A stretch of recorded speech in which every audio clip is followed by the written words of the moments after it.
आप कैंची लेकर घूम रहे हैं साहब, चोटी काटते हैं, कलावा काटते हैं, ऐसे नहीं कोई होता। हमारे इसी सभागार में एक पति पत्नी बैठे हुए, मैं नाम नहीं लूंगा, उन लोगों का मेरे पास फोन आया कि आपकी वजह से हमारे घर में माहौल खराब है। मुझे नहीं पता मेरी इस बात को बोलने के बाद आप बिल्कुल मैं बताऊंगा नहीं। अब शिकायत क्या थी, और ये उदाहरण में जानबूझकर दे रहा हूं। मान लीजिए हम कोई बात समझ गए कि धर्म गलत है, हम पढ़ने का हमको मौका मिला, बाहर घूमने का मौका मिला, हमें समझ में आ गया कि ये गलत है।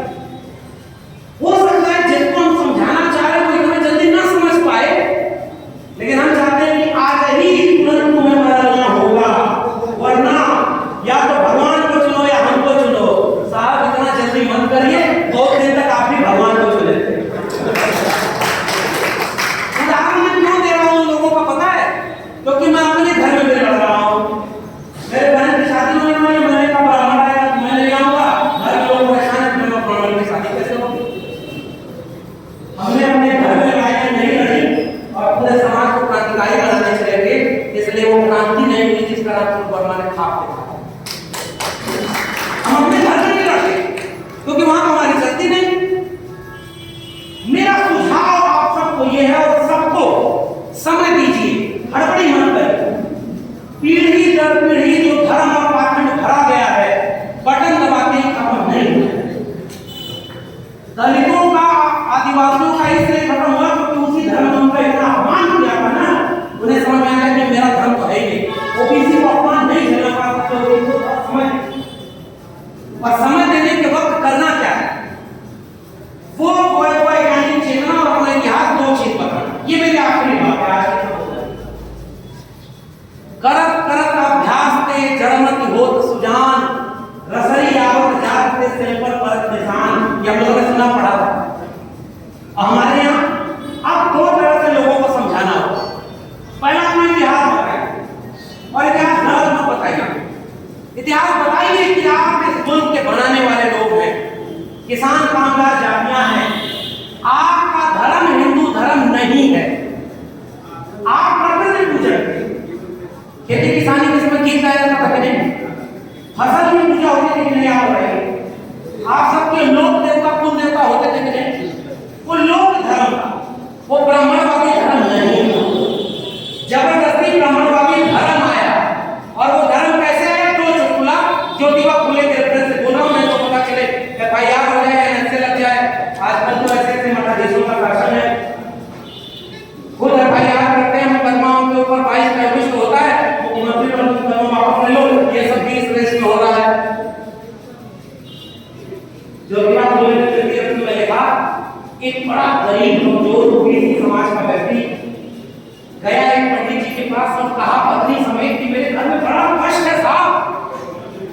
तो पंडित ने कहा कि मैं तुम्हारा पकड़ा देख रहा हूं कि शनि तुम्हारा ठीक जगह पे नहीं है।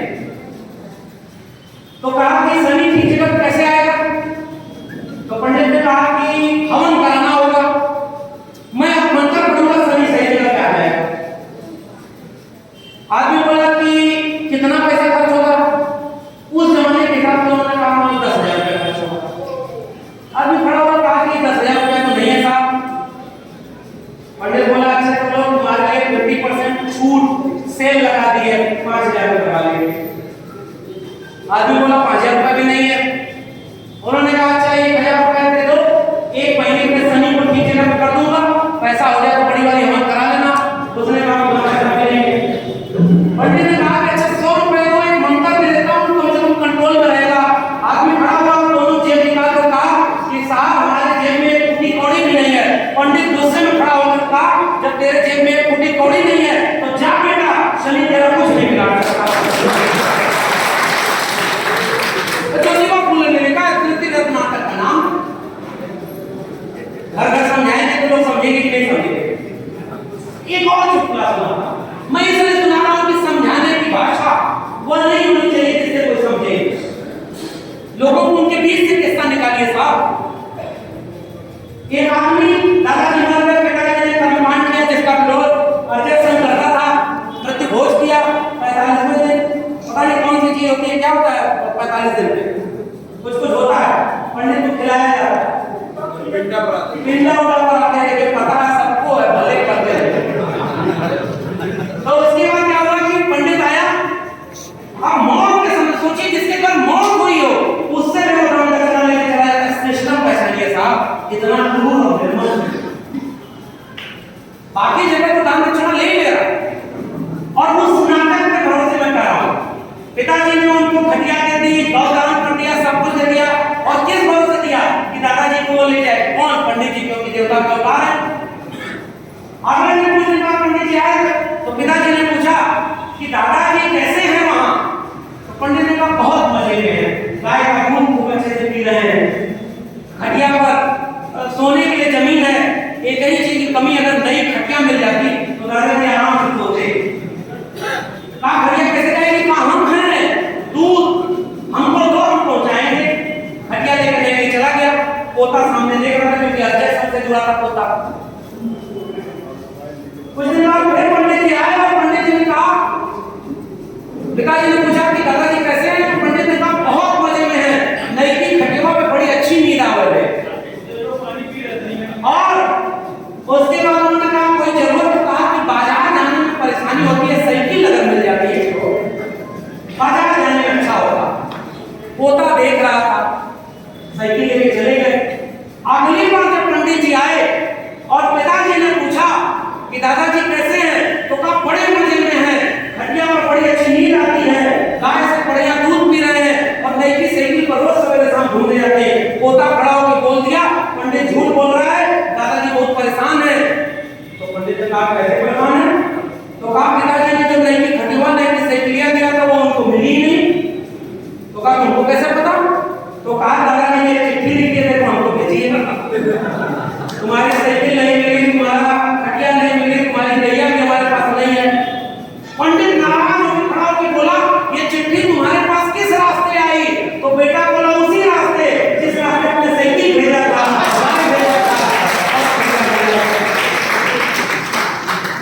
जब मैंने महाराम स्वरूप वर्मा को पढ़ा तो मुझे लगता था कि इस घर में हर एक घर में एक राम स्वरूप वर्मा होना चाहिए, जो तार्किक ढंग से वैज्ञानिक दृष्टिकोण की बात करे। उस तरह से मानववाद आएगा, वरना हम अपमानित करके मजाक बनाने धर्म से किसी को नहीं करते। और लोग धर्म के पास लौटिए मेरे साथियों, लोगों को समझाइए। लोग का मतलब है प्रकृति, ये कायनात हमारी है। और राम स्वरूप वर्मा ने वो कायनात के पास जाने की बात की। बिना कायनात के, बिना प्रकृति के कोई इंसानियत नहीं है। जिस इंसानियत के बाद, मानववाद के बाद अजय शंकर। और इसलिए मैंने कहा कि ओबीसी के समाज में ज्योतिबा फुले को पढ़ाइए। अगर आपकी पत्नी नहीं मानती तो तुरंत उसका व्रत मत छुड़वाइए, पहले उसको महानारायण स्वरूप वर्मा की कड़वा चौथ पर 2 किताब गिफ्ट कर दीजिए। चलनी में भले मुंह मत दीजिए, लेकिन 2 किताब गिफ्ट करिए, उनको पढ़ने दीजिए, समझने दीजिए। बड़े बड़े पढ़े लिखे लोग भी बड़े बड़े पाखंडी होते हैं साहब, हम ऐसे विरोधाभासी समाज में हैं। और आप चाहते हैं तुरंत लोग धर्म छोड़ दें? अच्छा, आखिरी बात, धर्म क्या करता है? अभीष्ट की इच्छा और अनिष्ट से रक्षा, इसी पर दुनिया भर का धर्म बन गया।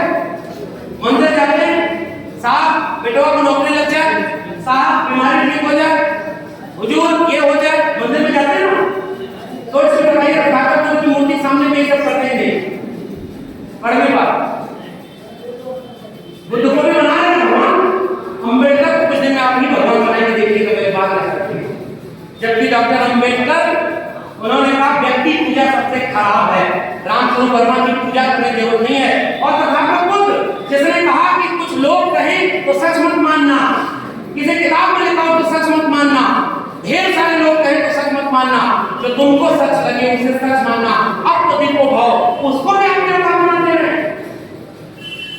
आखिरी बात, ओबीसी समाज और उस पूरी वर्ण व्यवस्था में जो ओबीसी समाज नहीं है उसको लोग के करीब ले चलो। और तब पूछिए, और जो लोग शिकायत करते हैं ओबीसी में कोई आंदोलन नहीं है, त्रिवेणी संघ 1930 में बना था बिहार में। अब आप टिक पड़े, त्रिवेणी संघ बना बिहार में, ओबीसी समाज के लोग।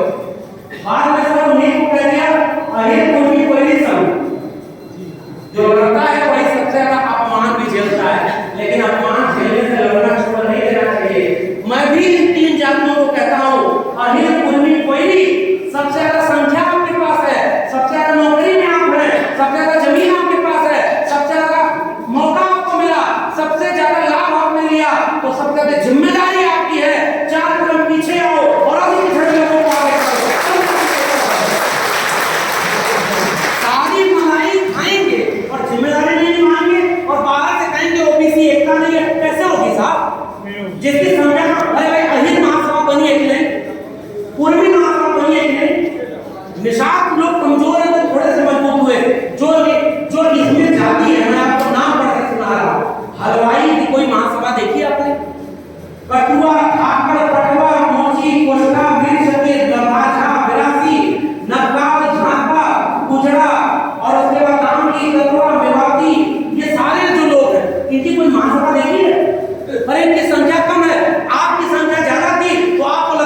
विश्वविद्यालय में पढ़ाता हूँ ना, वहाँ कोई प्रमाणित प्रोफेसर ही नहीं आएगा, क्योंकि 2019 तक वहाँ कोई ओबीसी प्रोफेसर ही नहीं था।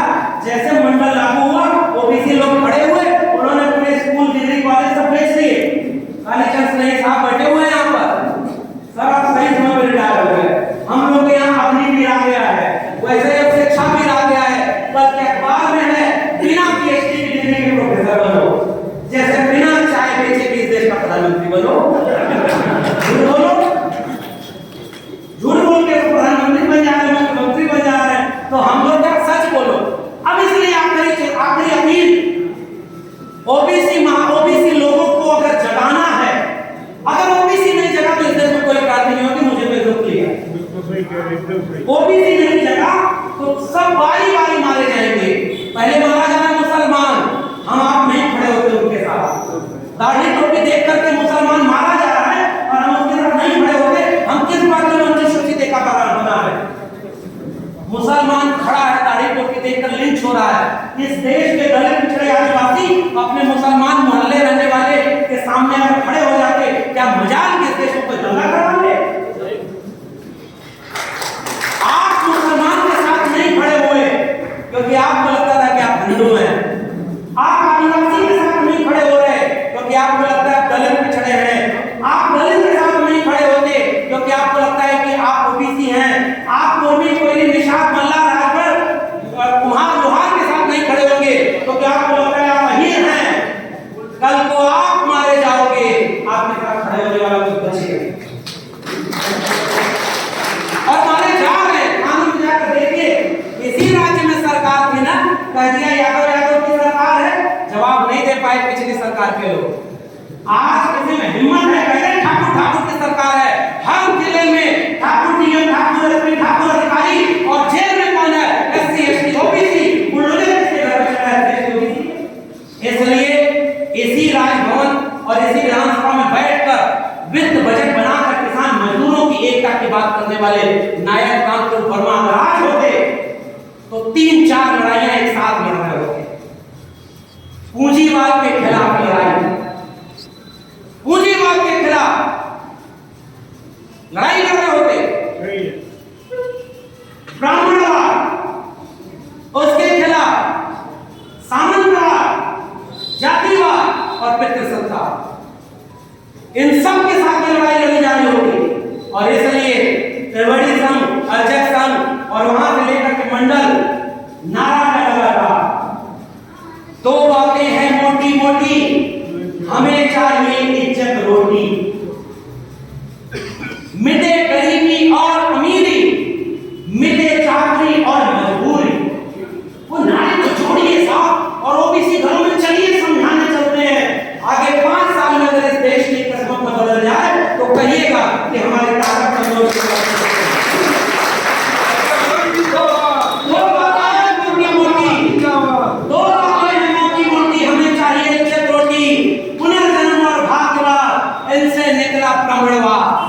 ब्राह्मणवाद की क्या पहचान? गिरगिट बोले करे न काम। मानववाद की क्या पहचान? ब्राह्मण भूमि एक समान। जिसमें समता की चाह नहीं, वह बढ़िया इंसान है। मनुष्यता के पक्ष में खड़े हैं। किसी पार्टी, किसी विचारधारा और किसी नेता से आपको खतरा नहीं है, खतरा मनुष्यता पर है। और जिस विचार का आप नाम ले रहे हैं वो मनुष्यता का पेड़ लगाया था, जिसमें विज्ञान, तर्क, सुख और समृद्धि का फल लगा। जो समता की बात, जिसमें समता की चाह नहीं, वह बढ़िया इंसान नहीं।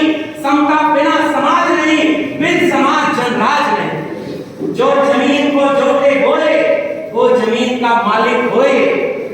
राष्ट्रपति अब उसके बाद अध्यक्ष से जुड़ा, शोषित समाज दल बना और राम मनोहर लोहिया का नारा, पिछड़ा पावे 100 में 60, ओबीसी नहीं एक होंगे भाई।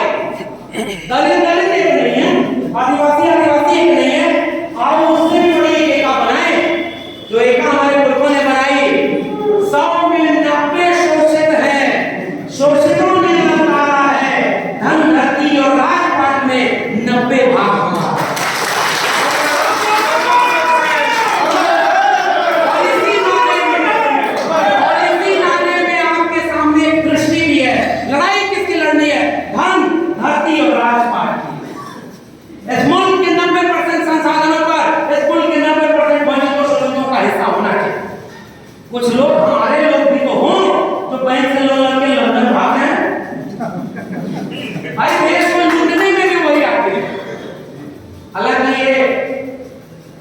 ये गंभीर बात नहीं है, लेकिन आज भी इस देश में 90% लोग 10% कम्युनिटी के, और महामानव रामस्वरूप वर्मा, जगदेव बाबू, डॉक्टर गहिया, मंडल कमीशन, इन सब का नारा था कि 100 में 90 शोषित है, 90 भाग हमारा है, 10 का शासन 90 पर नहीं चलेगा, नहीं चलेगा। और उस नारे को जब आगे बढ़ाया क्रांतिकारी आंदोलनों ने, तो कहा कि शिक्षा पर जो खर्चा हो बजट का 10वां हिस्सा, जो राष्ट्रपति हो या उनकी की संतान, सबको शिक्षा एक समान, सबको शिक्षा सबको काम, वरना होगी नील हराम। और सबको शिक्षा दे न सके जो, वो सरकार निकम्मी है, और जो सरकार निकम्मी है वो सरकार। साथियों, मैंने वक्त ज्यादा ले लिया, लेकिन गुजारिश यही है, ये आखिरी वाक्य मेरा है, ये मैं आपके लिए नहीं बोल रहा, ये खुद के लिए बोल रहा हूं। मेरे पिता कॉमरेड थे। भगत सिंह और अम्बेडकर से पहला परिचय मेरे पिता ने कराया था, और मेरे पिता ये बात कहते थे, मेरे पास पैसा नहीं है, विचार है जो मैं तुम्हें सौंप रहा हूं। मुझे ऐसा लगता है कि अगर उस विचार को मैं अगली पीढ़ी को नहीं सौंप पाया तो मैं सबसे बड़ा दगाबाज हूं अपने पूरी विरासत का।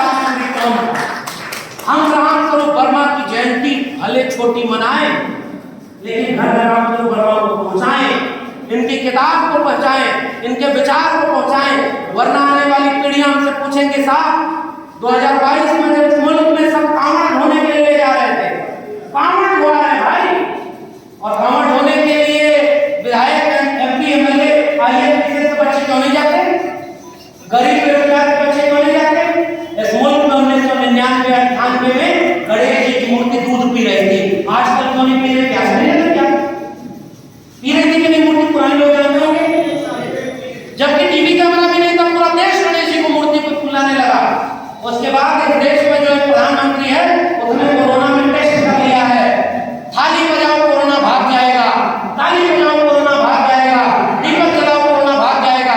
जब उसने देखा पूरा देश ताली बजा रहा है, तो उसको समझ में आ गया ऊपर ही में यहाँ भांग पड़ी है, इन मूर्खों पर तो 100 साल लगता है।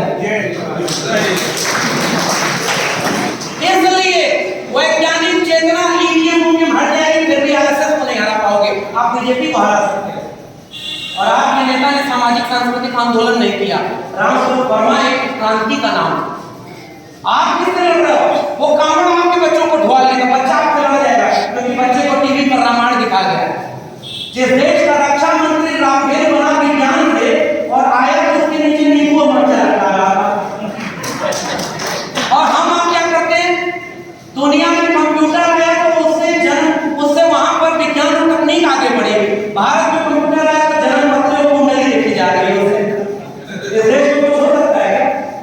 इस देश का आज में फैक्ट्री से विज्ञान और तकनीक की सहायता से बनी हुई वैज्ञानिक गाड़ी को खरीद करके इस देश में लोग लाते हैं और उस पर स्वास्थ्य का चिन्ह बना के नारियल फोड़ते हैं। अरे मूर्खों, जो पंडित आकर के मंत्र पढ़ रहा है कि जाओ मंत्र पढ़ गया, इस गाड़ी से एक्सीडेंट नहीं होगा, तो तुम उस गाड़ी का इंश्योरेंस क्यों कराते हो? पंडित से कागज पर लिखवा लो, मैंने मंत्र पढ़ दिया, अगर एक्सीडेंट हो जाए तो उसका हर्जाना मैं भरूंगा। पंडित अगर मंदिर भाग हो जाएगा ना। हमारे गांव में तो कहावत है, एक पंडित जी थे, उनसे लोग जाके कहे कि पंडित जी गांव के लोगों ने बच्चों ने गधा मार दिया। पंडित जी नाराज हुए। पंडित ने कहा कि वेदों में लिखा है गधा मारना बहुत बड़ा पाप है, ये तो बड़ा नरक मिलेगा, 84 प्रकार की योनियां, 22 प्रकार के नरक, किसी में काटा जाएगा, किसी में भुना जाएगा, काटा जाएगा, और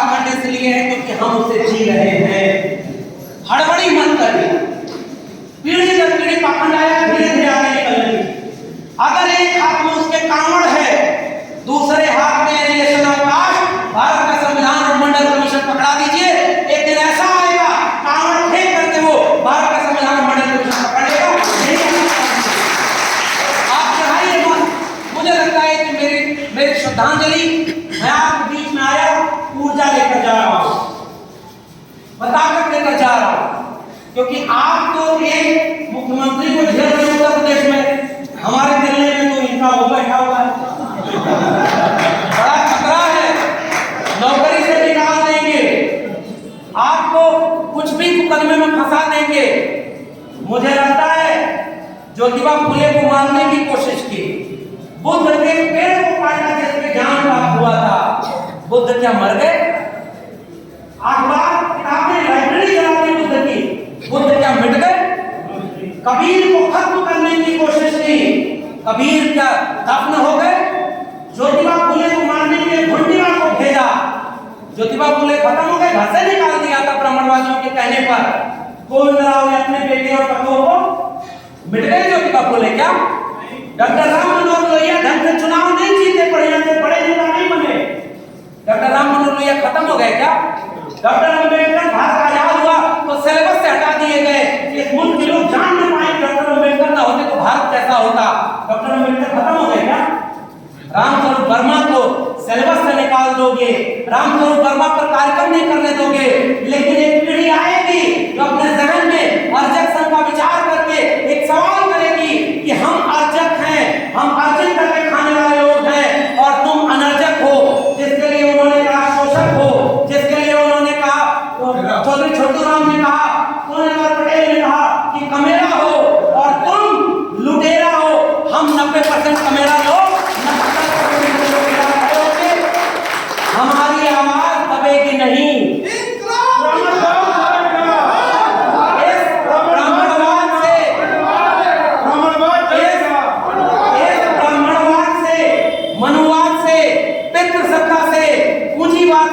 एक साझा लड़ाई लड़नी होगी, उसके लिए दिल बड़ा करना होगा, नाक थोड़ी छोटी करनी होगी।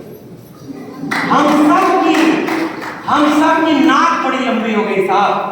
मंच पर जगह नहीं, जाके बाहर गए, बड़ा खराब कार्यक्रम था, कोई रिहाज ही नहीं था, 4 दिन लड़के को बुला के घंटा भर बुलवाया, हमको बुलाया नहीं। मैं माफी चाहूंगा उसके लिए आए उसको से, लेकिन वही दिल बड़ा करिए अपने गांव में, इससे बड़ा मंच लगाइए, इससे ज्यादा लोग आपके सामने होंगे। हजारों लाखों नेताओं की जरूरत है साहब, बने बनाए मंच पर तो हम ही भाषण दे लेते हैं। आज तो हर घर में नेता की जरूरत है। इसलिए आलोचकों को बधाई और क्रांतिकारी सलाम कि आपने मुझे सम्मानित किया है। मैं हिम्मत और हौसला लेकर आपके सामने पूरी विनम्रता से ये भरोसा लेकर लौट रहा हूं कि जब तक हिम्मत बची रहेगी, इस मनवादी, जातिवादी, फासिस्ट, तानाशाही जालिमों के सामने मानववाद, संविधानवाद, लोहियावाद, अम्बेडकरवाद और इंसानियत का ये बात जो है उसकी मशाल जलाते रहेंगे।